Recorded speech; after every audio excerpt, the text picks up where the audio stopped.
podcast with Mr. Aaron. Zipholtz. Currently a D1 athlete. Be fun to talk, hear what you have to say in general, I guess. But more specifically, though, he's a mutual friend of ours. But just to hear, fuck this guy. But just to hear what you have to say about your experience with all those shenanigans going on, man. Before we start talking shit, what's been, you feel like, the best part about COVID? No, that's a rough one. The best part of COVID? Or maybe the most beneficial. Good thing that you've seen out of it, as far as, like, sports go.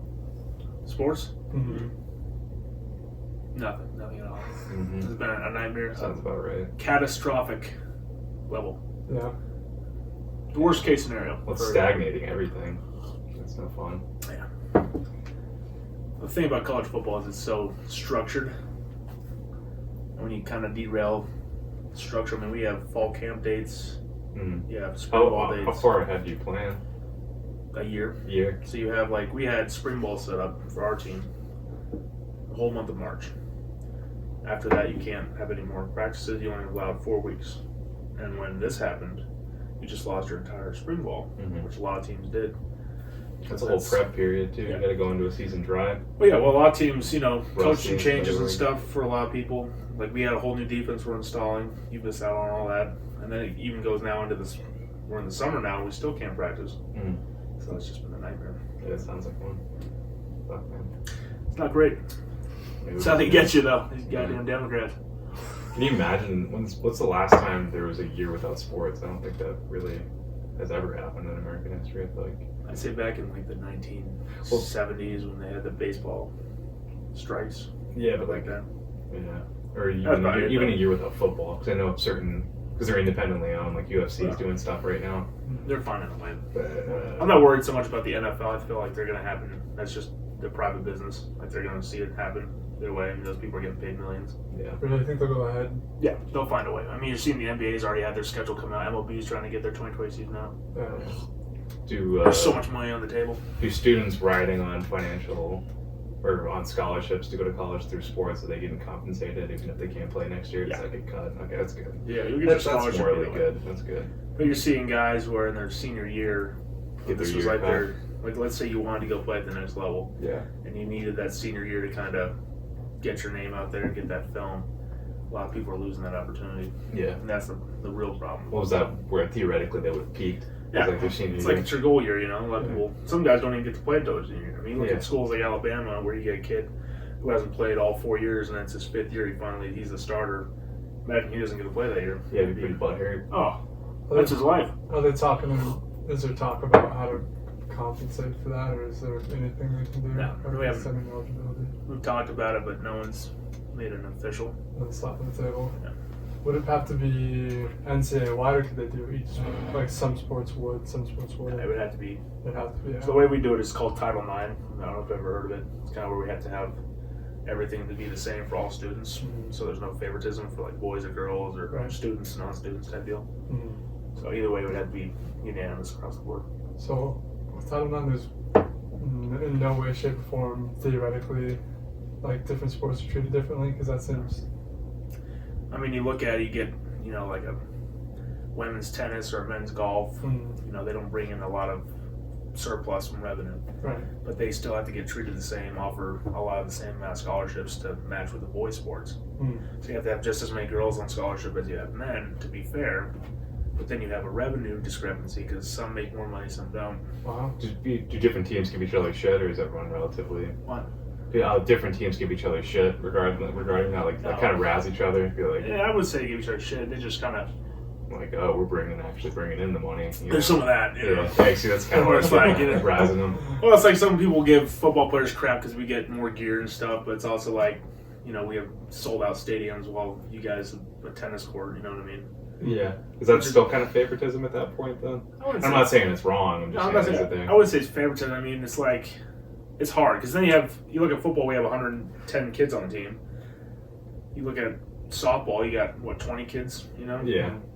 So you're saying what's really fair? Can you give these guys as much stuff? You know, you can only have so many kids on scholarship. You have walk-ons. There's a lot that goes into it. Is the star player kind of on more of a team level? Is the star player treated differently than a regular player on the team? Like, is he given nicer stuff ever? Not in the limelight of like the coach will get more stuff.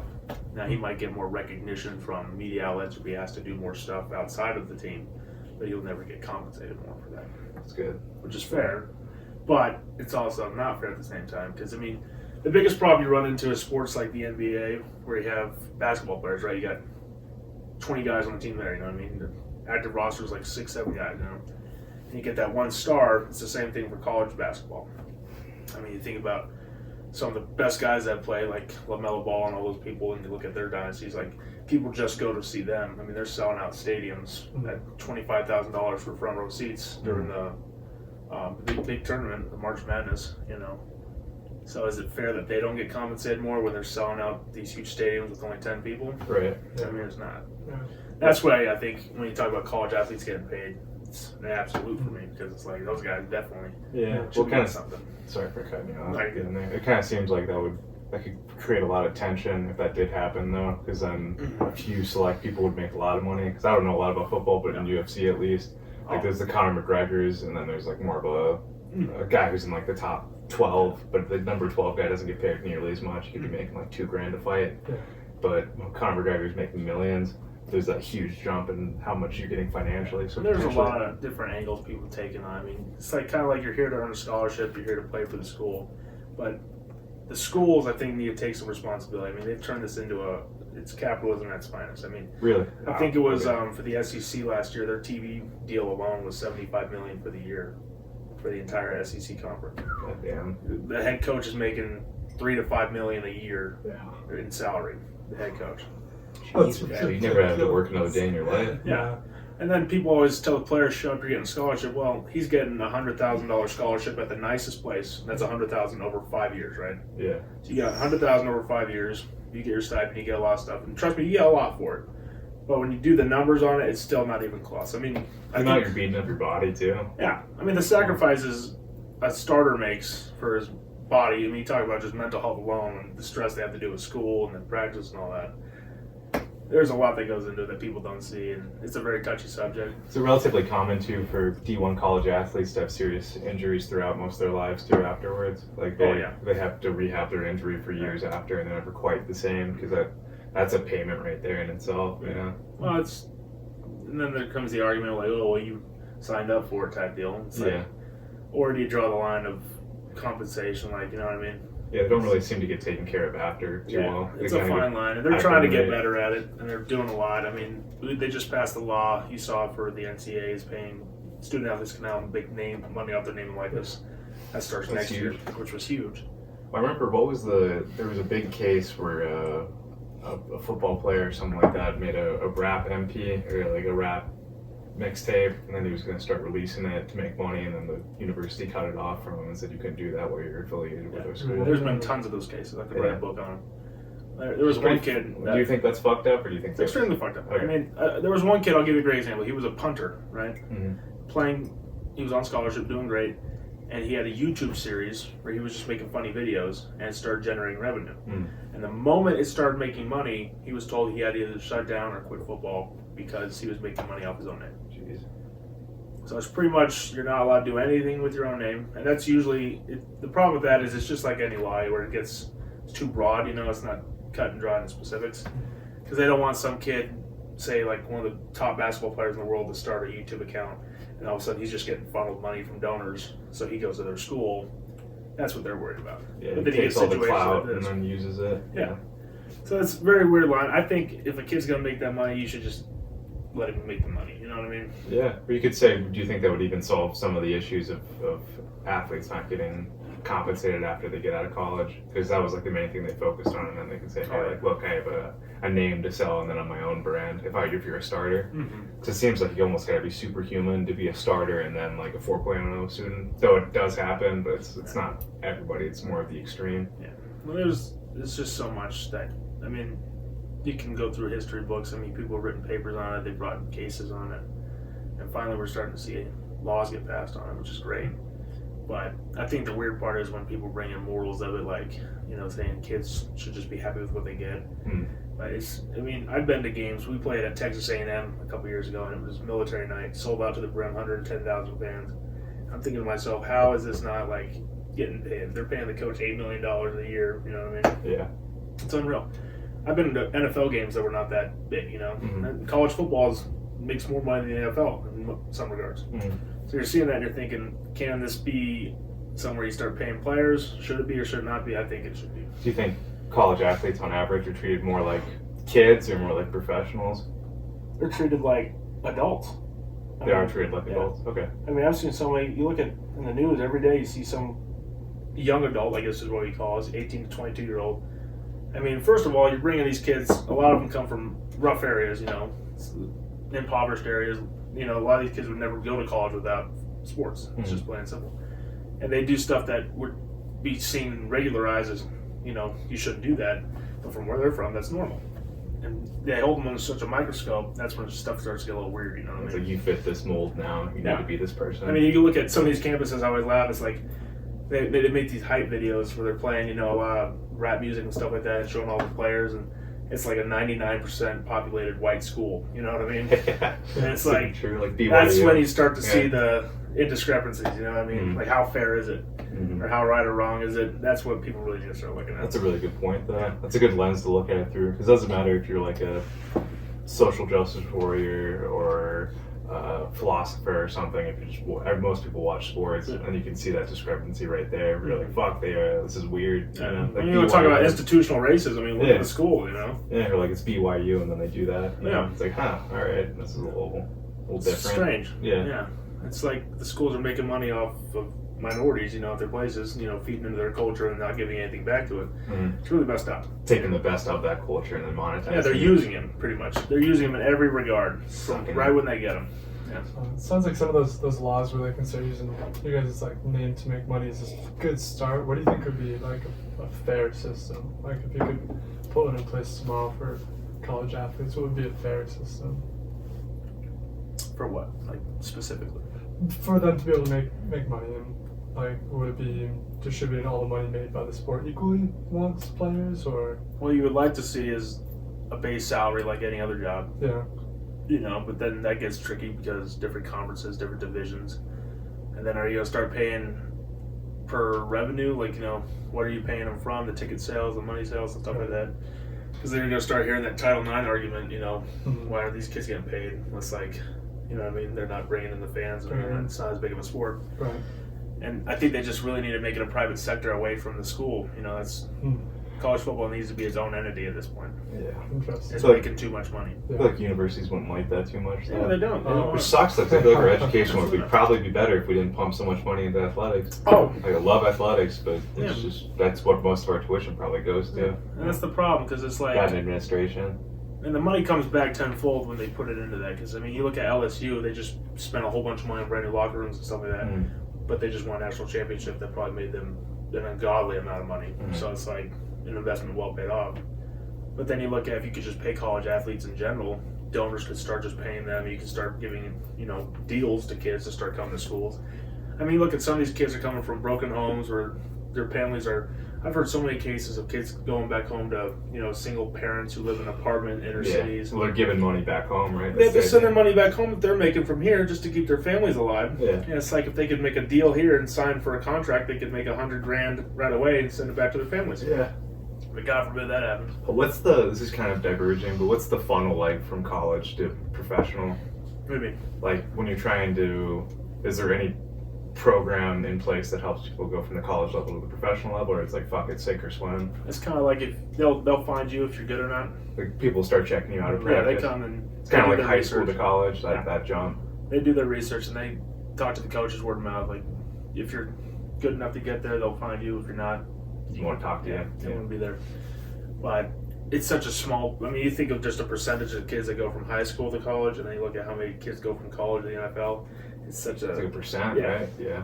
And a lot of these kids are fed this lie, like, oh, you should get so good at football so you go play in the league. And then you look at the average number of years you spend in the league, it's 3 to 5. Yeah. 3 to 5 years in the league, that's the average in NFL players. Depends on the position you're playing too, how much you're getting compensated. Yeah. Like if you're a QB, all right, not bad. But if you're a lineman, you look at that. If you're O-line, it's like, okay, you're not making running a lot. back, you're getting your body beat to shit all the time. You're getting the health that goes into it. There's a lot of stuff that goes into it.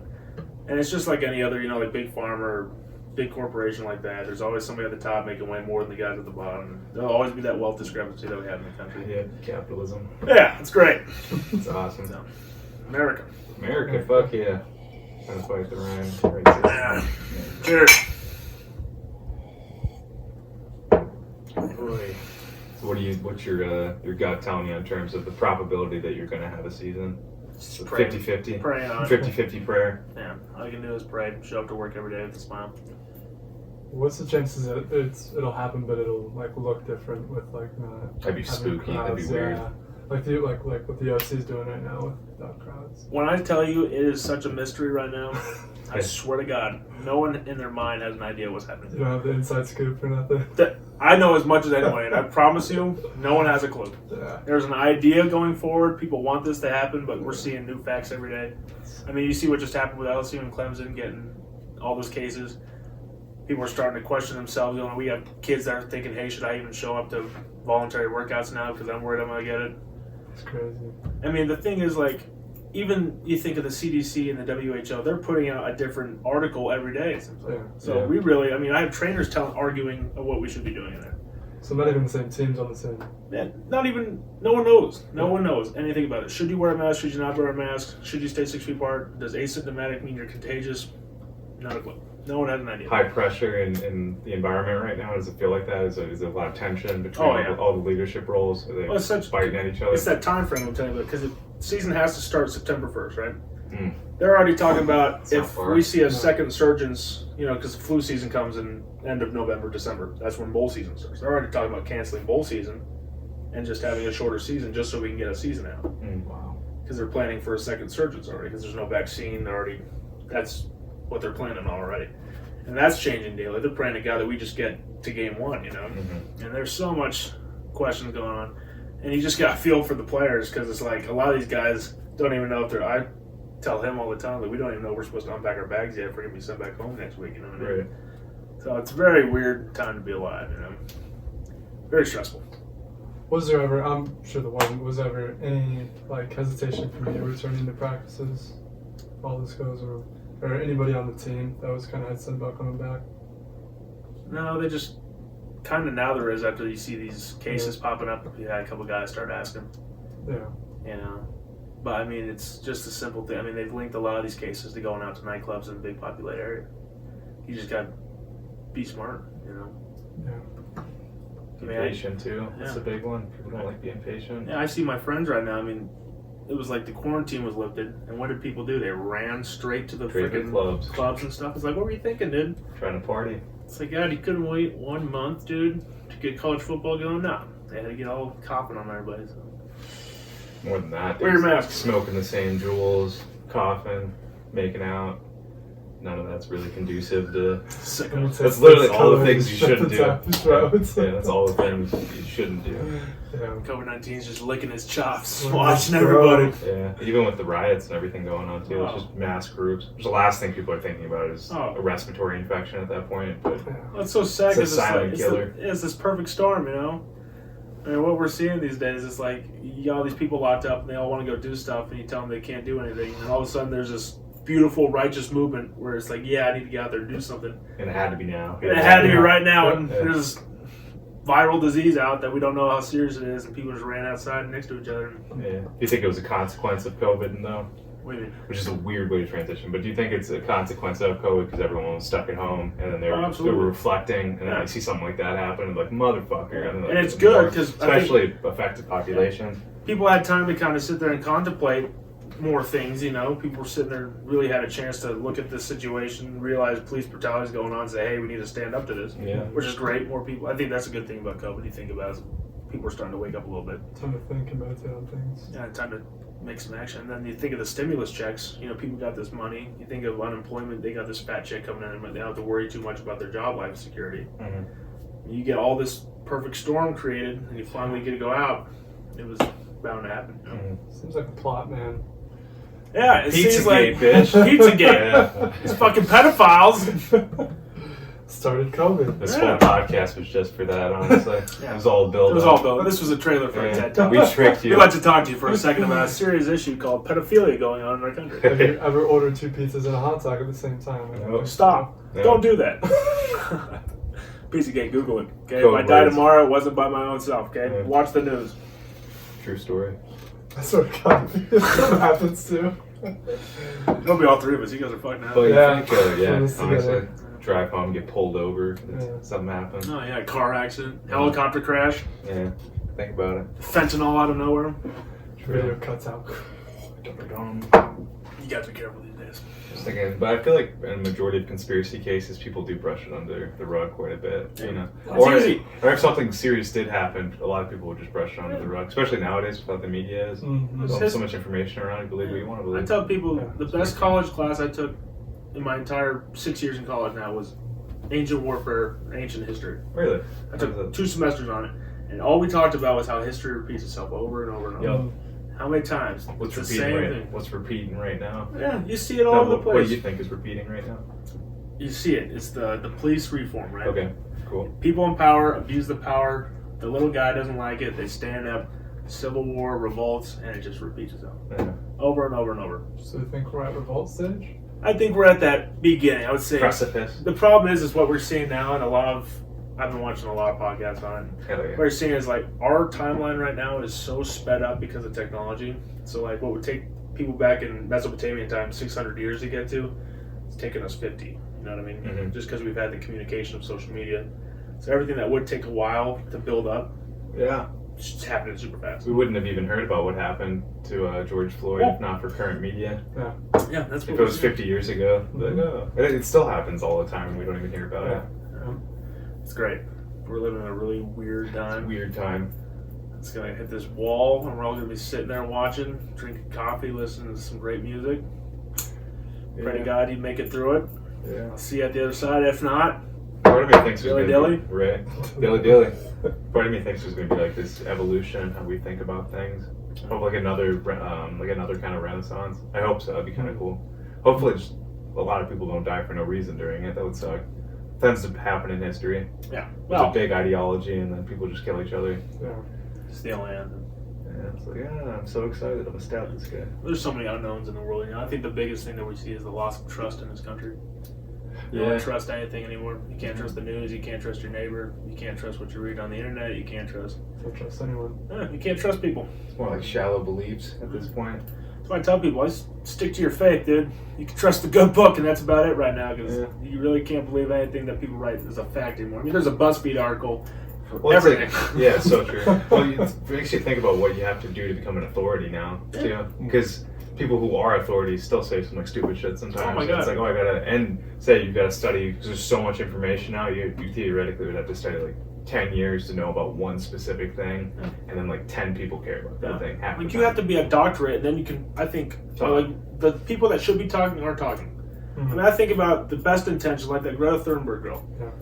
Best intention in the world, but why is a high schooler trying to teach me about climate change? Yeah. You know what I mean? Sure. Best intentions, love that she's about it, but I want to hear There brains. You know should what I be mean? other people Right. that have the spotlight. Yeah, there should be adults handling the situation. It almost And- feels like, sorry, Devin, did I cut you off? No. Okay. It almost feels like we need to have people that are somewhat knowledgeable about those complex problems and that are just able to retranslate it in a way that the masses can figure out, or just people who are ignorant to it. Because now we don't have people that are like scientifically minded. I feel like sometimes talking about scientific issues, then they go, oh, just fucking libtards, and Yeah. then it just ruins the argument as opposed to being like, this is It's what tough. we're looking at, this is the data, Yeah. this is what a couple people are saying, this is how we reduce it so people can understand it, but we don't take away from the content. There's so much bullshit in the behind the scenes that just ruins every great cause. I mean, you think about it, people with money involved. I mean, we probably would have natural energy by now, you know, if it wasn't for Oh, the big gas and big oil Yeah, companies they're needing fighting that. back. Yeah. We'd probably have, I can't imagine. And there's always going to be people holding us back from achieving that.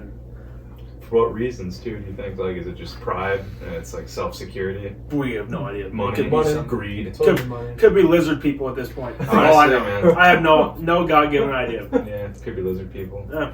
That's the Hillary beautiful looks part like a about it. lizard. A little Oh. bit. She's getting to that point. Skin gets all baggy. Yeah. Fake laugh. Go look at those 40-year-old congressmen and women. I mean, just look at them. These creatures. It's like, dude, what are we doing? Leaders of the free world, too. Freaky. Seeing these black and white photos of Bernie Sanders out there in the civil rights movement, and he's still making laws today. It's like, good God, we haven't had anyone else come in and try to make some situations happen. Yeah. I mean, if you look at Nancy Pelosi and George Soros and all those people, it's like, good God, dude. Are Congress still meeting during COVID? Hmm? Curious to see if Congress is still meeting during COVID. Oh, they've taken a break, a very well break. Nancy Pelosi didn't show up for work for what? 2 months? Right. Yeah. Do you think in the 80s and 90s there was this big shift in American culture to focus on building large corporations and powerhouses? And then that's why people got less involved in political and social issues. Because they're like, fuck it, we just need to make sure the money's doing good. And now we're experiencing the negative side effects of that. Where we're wealthy, super wealthy, but Well, the biggest whole family's fighting right now. One of the biggest all the things time. I would say I learned from being a business major and going through the business program is one of the key statistics we see in like ethics and stuff is the distribution of wealth in the country and how that gap is widening so big. Like you're seeing the middle class getting smaller and smaller. Mm-hmm. I mean, we're at, I think they said it was 40% now is the middle class for the entire world, or the entire country. Wow. And that's, I think they compared it more to Soviet Union and Turkey, where you Really? see countries like Japan are at It's 50%. So we're downgrading, but then, you know, there's the argument of what is the middle class now? Is it a livable thing? But you can't make that argument anymore because you're seeing the lower end get so big and the bigger end get so big, and it's just too big of a discrepancy. So now it's just rich and poor, that's what it's moving toward? Yeah. It's like Elysium. Did you ever watch Elysium? No.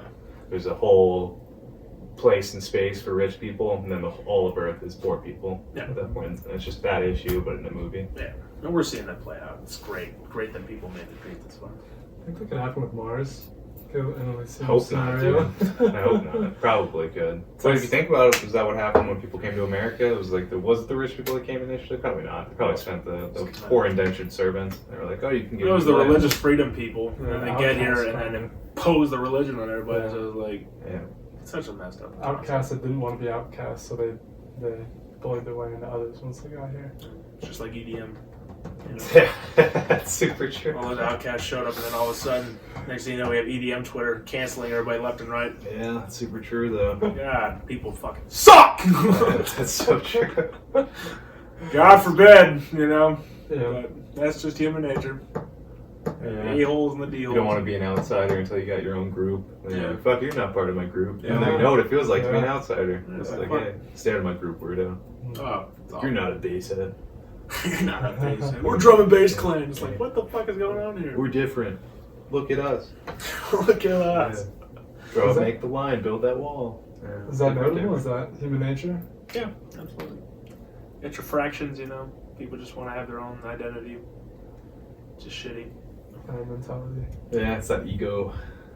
Bees in a hive, but every bee's got a personality. And you gotta stick with your It's way more complicated. prison rules, you know. Yeah. Fall back into your own. Fair. Hopefully it's a little bit deeper sometimes, though. It's like it's. I'm sure But apparently, a lot of times people jive with people that have very similar pasts, very similar histories, kind of look like you. Yeah. Generally, like similar experiences. Probably look like people you grew up with in your formative years.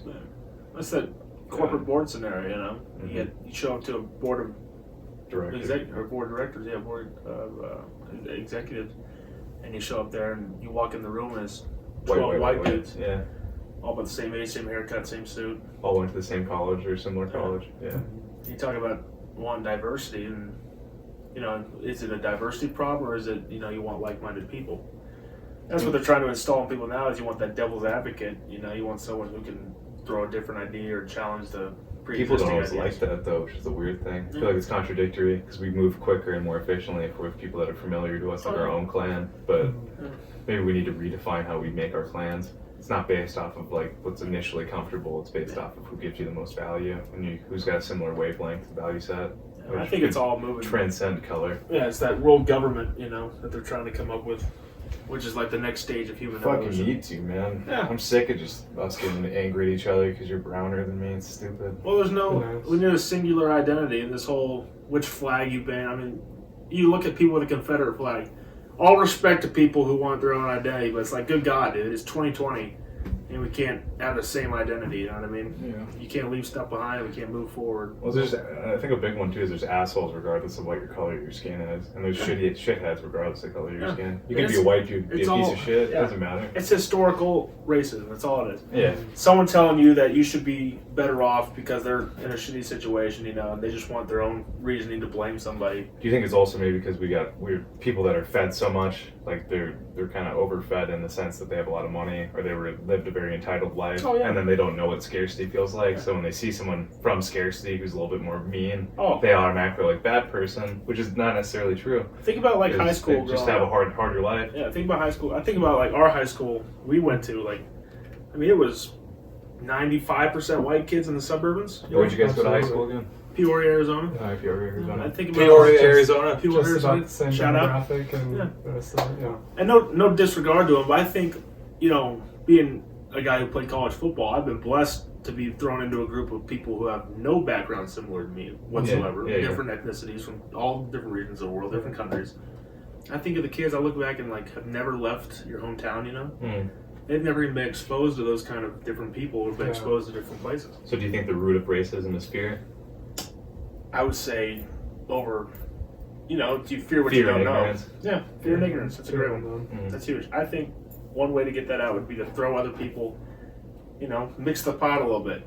Or just maybe change up how we treat like working in the country. Like maybe you can travel places and that's more encouraged. Yeah. You know, go somewhere you've never been, explore, grow as a person. Well, it's that people need to leave their identity at home, you know? Yeah. You get these all white neighborhoods, these all black neighborhoods, all Hispanic neighborhoods. What's that doing but just creating these little cults that we were talking about all over the place? So how do you mix the pot? That's the great thing about a football locker room. You walk in there, I mean, shit, you wouldn't have any idea besides that team that you're looking at, you know what I mean? You couldn't tell where any guy was from because they're all on the same team and they're all mingling, enjoying themselves, having a great time. You know, like if you could put the entire country into a locker room, it'd be hilarious to see what would happen. Yeah. Because I think people would really just leave all that bullshit behind. To play devil's advocate, though, we're still talking about a cult or a clan being the football team, though. Is there a way to live outside of that? Maybe. Like, trying to get outside of our little bubble, but then you're talking about being on the same team, which I do agree with you on your bubble, but you're still on one team, on team. Yeah. I would say that'd be like a football identity, because someone like me who's been on 4 different college teams, it's easy for any football player to walk into a locker room and just start bouncing off. Maybe that's just ease of comfort. But I would think as a government, we need to set something up like that, especially seeing the tension in the world right now. That would be a great executive order for a president to do if you were, you know, campaigning for 2020 and you were trying to get an idea. But what do I know, you know? Well, it's interesting that all that intersectionality is present in football, which is kind of predicated on you kind of having a tribal warfare with another team, you know? That's like symbolic tribal warfare. It's kind of cool. That's true. Like you're just fighting some other team from another village. And you're like, we're going to fuck you up and we're going to win. Our guys with your guys. But it's more like abstracted, so it's not as violent, maybe. Yeah. It's probably still tribal at some point. But you can put that down and just shoot the shit with the kid from another team. Oh, yeah. Once the game's over, you're over there hanging out with each other, dapping a friend. I mean, we've had friends from, you know, JUCO, and you got friends from high school and the other team that you go and talk to, or you hang out afterwards. I mean, there's Twitter now. You're always talking to people and gassing each other up. It's a different world we're living in. That's cool. It's very cool.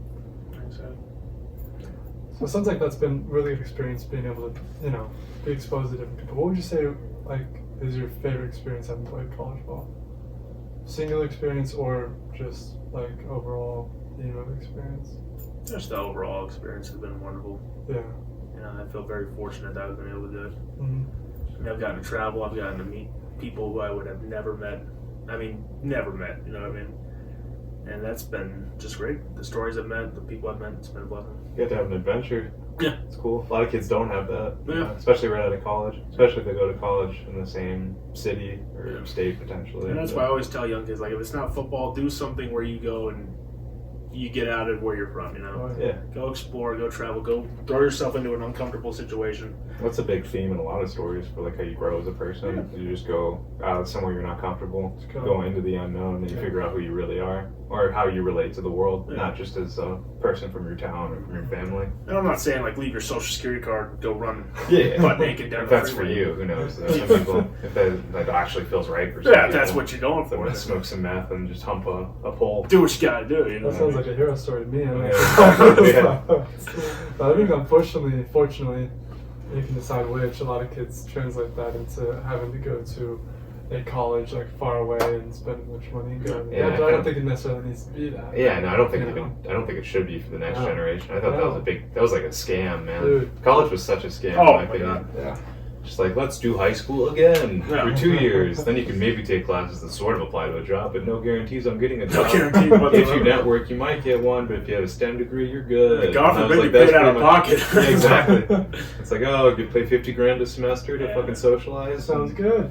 Yeah, they'll Join rewrite a the whole- fraternity, another $5,000. It's worth it They do need to create a way for equal opportunity though for poor kids.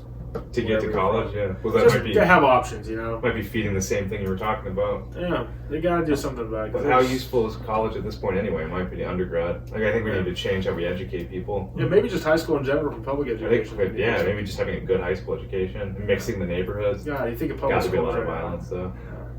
High school kids are already pretty emotional. Yeah. At least I was. Yeah. Yeah. It's not a phase, man. Rough times. Yeah. It's amazing to still see it's not segregated, but there's a lot of schools and pockets of society where you really like where we went. There's just not a lot of Yeah. anything like that. It's that uncomfortable conversation Yeah. that you keep hearing about that no one wants to have. Yeah. We need to have that Let's talk conversation. about it. And You everyone- see schools with like 80% minorities versus a school that's 80% white, and no one wants to talk about it. Yeah. That's the problem. That's it right there. But most people recognize it's a problem too, and they just don't want to talk about it. Yeah. You know, it's like, yeah, it's an issue. Or they- Like, I don't know what to do about It's it. out of their realm, you know. Like, Yeah. oh, I don't have to do that. It's not my problem to take care of. You look at these school teachers. I mean, one case study that I don't know if you guys remember it back. It was like 2012, 2013, but I've done like 3 case studies in business for it. Was that Mark Zuckerberg gave the biggest donation ever in the history at the time. It was like 200, 300 some million he gave to public education. It was going to revolutionize public education in America. It was the biggest deal ever. They can't trace $1 from that money to the students. That's horrible. Because No, it's administrators, administration. people up there picked and grabbed at it. They all took a piece of the pie. It didn't make it to the students at all. They can't trace it. Wow. Wow. And that's the discouraging. big issue. Yeah, you get these. I don't want to bash unions. You know what I mean? That's never my job. But you get these people who find ways to get their own piece of the pie. You know, they feel like they deserve something, and they get. You know, it's like you see one person do it, monkey see, monkey do. You know, Yeah. we had that Wells Fargo case. That I don't know if you guys heard about Yeah. that one. Everyone knew what was going on. If you brought it up, you got in trouble. Then it became, well, if he's doing it, he's making money, I should do it, so I make money. And it just created a culture of it. And I think that's what we have in America. We have this culture of people, you know, if he does it, I should do it. Or if he's not getting in trouble, I should do it. Yeah. Right. If I can get away with it, why not? Yeah. Fuck the man. Yeah. No one wants to see real change happen, and that's the sick part is when temptation comes a knock and people fold like lawn chairs. Yeah. You sons of bitches. But Yeah. So you'd call the devil if you're calling a Christian. Exactly. From a Christian perspective, that's Yeah. temptation right there. people can't say no to it, you know. Yeah. Well, there's not a very strong, I think, moral backbone in the country right now, though, That's huge. because we gave up religion. Yeah. Which I'm not prove saying it now. religion's the answer. It's whatever a deeper understanding of your life is. People need that. however you receive that. You need that moral Not endorsing structure. anything. You live your life. Trademark. Yeah. DJ coffee. That'll be the next poster. But yeah, we need that moral, you know, compass for people. I mean, you see all these kids nowadays like don't have a compass of what they're doing, what's right from wrong. You know, they're all. But when you think of pornography alone now, Yeah. sweeping the, you got 13-year-olds coming out. They got these iPhones. Yeah. That's good Even God, younger, dude. dude. 10. Yeah. Be like boobs. And you got some Holy parents. shit. Wow. Yeah, it's some everything. parents just throw these fucking phones at their kids. And it's so unregulated because we got this constitution from the 1800s that's Yeah. just bulletproof, you know. God forbid we add to it. Yeah. I mean, if you told George Washington about an iPhone, he would have had a mental breakdown. Yeah, he would've. He would have started praying to the iPhone. Dude. Yeah, it's like He all the would've information in the world right Yeah. here. Yeah. He would have lost his dentures over that thing. Yeah. And it's like, Which we can't make an amendment, you know, to start putting some Taking care of that. safeguards up. yeah, it's time for a new iteration. Yeah. And as fucked up as China is, at least they're taking a stance on it, you know. and I've start- got to side with them right Yeah, now. it's to be honest. fuck China first off, you know, by all means, you know. But at least there's some kind of, you know, where they're saying, hey, some people shouldn't be allowed to see this, or you should have certain access to certain things. Yeah. as communistic as that is, fuck communism, fuck China. Yeah. Gotta say that one more time. I don't know. It's hard to. I think it's a huge problem with kids, though. Yeah. Porn's so addicting, and your brain can't really process that Well, shit it's that. already. Yeah, you look at that and you think that's the It's like norm. sugar. Yeah, it creates this. This is what it's supposed to be, and then you get this, and you think, oh God, I'm not doing it right. Then you get this whole fucked up spectrum you're living on. Yeah, where it's like, Yeah, kids don't know what they're doing. They don't know what they're feeling. They don't know what they're the standard is, And then it's never good enough. And then you're seeing marriage rates drop and all this other thing. It's just Because people don't want to take on that responsibility. Yeah. Maybe too. Well, it's never good enough. It's not the chick with the double D implants. Right. Yeah. It's She's not perfect. Yeah, you have this dime over here anymore. God forbid chivalry's out the door. It was the last time you took a chick to the movies and asked her for a date. You know what I mean? It's just weird times we're living in. Maybe that's the future, what we're moving towards. We're just going to become, Japan, but right. Whatever. I mean, there seems to be, I think our country's kind of obsessed with vitality, if that makes sense, like youth and vitality and beauty, hence double D chick that you were pointing to abstractly. But, abstractly. Yeah, right there, yes. But it seems like in order to have a good relationship, it's not always fun necessarily, and it's not always gorgeous, and your partner's not always going to look like gorgeous. And I think our generation has a lot of problems being okay with that. Yeah. Not everybody. I mean, plenty of people have healthy relationships. Yeah, the Mormons got that thing nailed. That's so you got to find that middle line. But it's a weird time, and people have so much access to everything. It's like weird. It's great, It's better. It's cool to be alive regardless. Yeah. Happy to be here. Happy to see It's pretty nuts. Yeah. The fact we're even conscious is kind of crazy. Yeah, we're breathing. Yeah. Little meat sacks walking around. Yeah. Meat. Oh boy. Well, do you want to? How are we feeling at this point? Do we want to keep going? Or? Let's keep short and sweet. All right. Do you have anything you want to close us with, Mr. Man? I would say if you get the chance to vote this year, vote. Just have a voice. If voting even matters, or at least have a voice. Be opinionated. Talk some shit to people. Don't be afraid to say things. Watch college football. Support college football. Pray for college football. If in the future I get to look back on this and we don't have college football, at least we tried, bud. That's the life to you, whatever you're doing. But yeah, happy to be here. Thanks to these two. Great Happy job. to have you. Jack and Diane here. Yeah, love you, buddy. Thanks for being on. Cheers. I'm not a coffee. Fuck. Good God, that recorded. Oop.